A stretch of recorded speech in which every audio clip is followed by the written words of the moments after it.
Time to fill up the chicken feeders.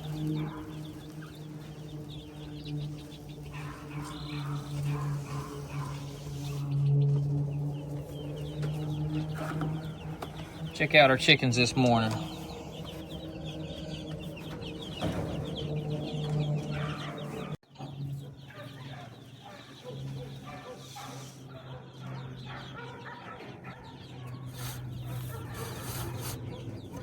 Another feeder down. All the chicks happy and healthy.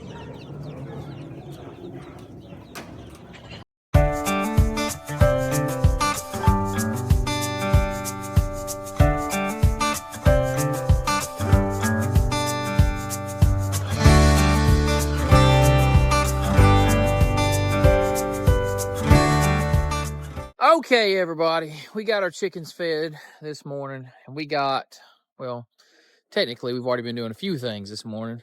Now we got to go and cut some custom lumber for a customer. I was just looking over there. I got 3 logs.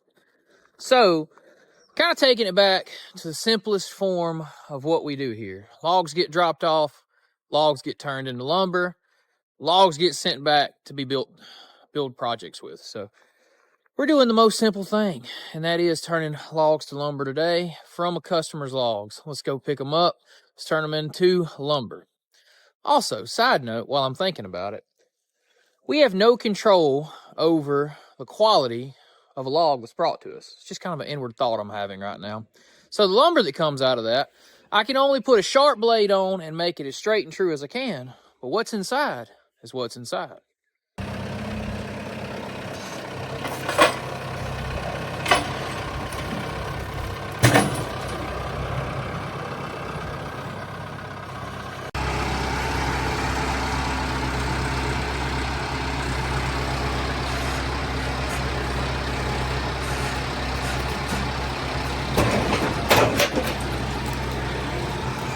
As you guys can see behind us here, we got a long 16-foot log, and before, it just seems inevitable now that you say something like, I'm like, oh, it's a big log. And then there's going to be someone that says, it's not a big log. And I'll say, that's a long log. And I'll say, that's not a long log. Well, to us, this is a long log. Yeah, because we don't normally cut 16-foot material here. So she caught exactly what I was stepping in there. And what I'm saying is, typically we cut 10-foot, 12-foot, 14-foot. That's very common. Anything over 14 here for us is long. So we're cutting 16-foot today. Anything over 12 for me is long. Yeah, anything over 12 foot is actually long to handle lumber and everything. Handle that. Nobody wants to deal with that. Yeah, but if we had a choice, we would only ever saw 10 foot. 8 foot is too short. True. Because it gets a little bit cumbersome to... Well, that was on the other... With this one having the 4 back stops on the mill, yeah, the 8 foot's really not bad. So, let's get to the point.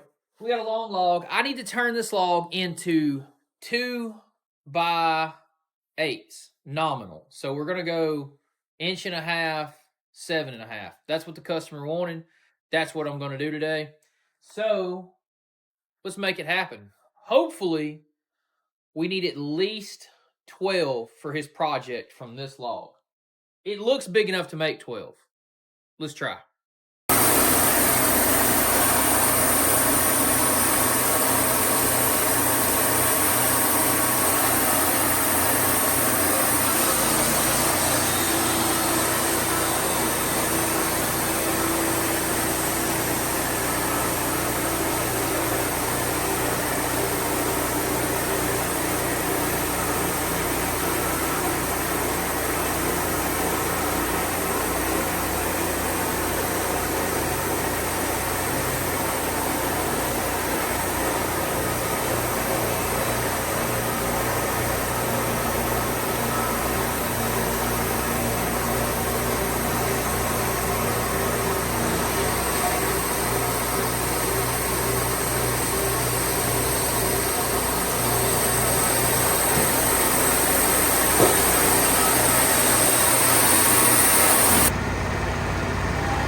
Now that we got all that cut up, we got to run the edgings off the side. We're going to load those onto the forks, but we got to get rid of these slabs first. So this is what we call slabs, the rounded edges, bark, junk, stuff that we cannot use.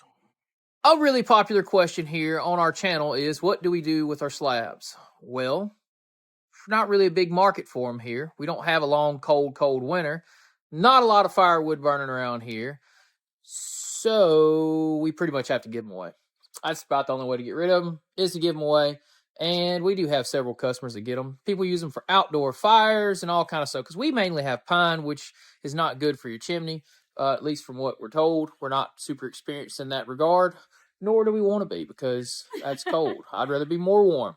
But that's what we do with them. We give them away for firewood and junk like that. So there is the mystery has been solved. Now we're going to go get rid of those, then add these, edgings. Let's go. Icy came to see us at the sawmill today. The other two are somewhere around here, but he is getting all the loving in right now.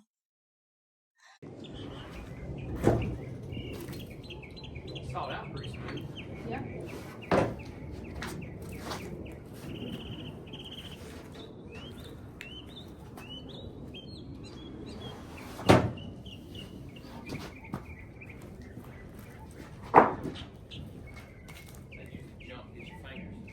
Yeah, there's one of them like this too.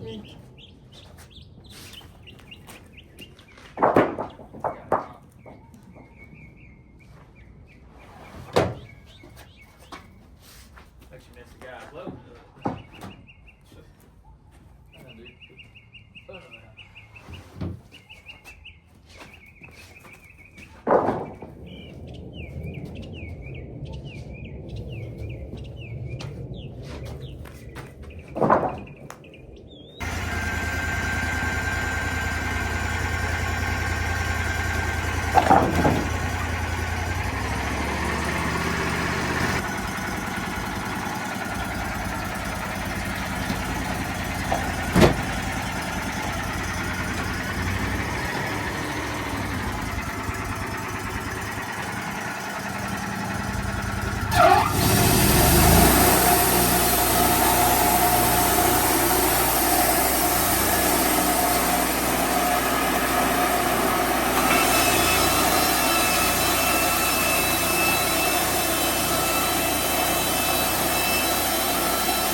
we got a big old pile of lumber over there. I didn't get too crazy about stacking and stuff over there, guys, because I know my customer, he's been doing stuff with us for years. He's got a trailer that doesn't have the deck over, so we're gonna pick that scoop up, lay it off into his trailer, and he is going to take those home and stack and then sticker and use them later and all that. I just wanted to kind of explain why we just each time we got a log, we got a fork full, went over there to the rack and just kind of dipped them off. We know where we're going with this. We know where they got to end up. You know what, guys? That was about as simple as it gets right here at the sawmill. And what I mean by that is we just had a customer's logs, turned it into lumber, done deal. Sometimes that's the best way to be. And then again, sometimes that's not. Let me explain. If you want simplicity, customer brings you logs, you turn them into lumber, money's exchanged, you're done, okay? However, if you get a bunch of that happening and you get behind because of other ordeals and other things that are happening, then sometimes there's an added pressure to get certain logs done in certain times, and some people want them faster than others, and it just keeps spiraling. So I was just kind of explaining. Which that's a pretty good problem to always have. Always have, logs around and work to do, so. Yeah, it's always a good thing to have, but it can be stressful is what I'm getting at. So I just wanted to kind of give you guys a little insight into the madness of being a sawmill owner and things you could expect to do. Now, I'm thinking this afternoon, Brittany and I are probably going to come out here. We might do a little cleanup, either this afternoon or first thing in the morning. It needs it. But I have one more important thing I have to do today. Won't be in this video, probably will be in the next video. I have to turn some ground with our old tractor because it's getting time to plant corn. It's that time. It's that time. Guys, check all the links in the description below. You'll see everything we have. And until next time. See ya. Bam.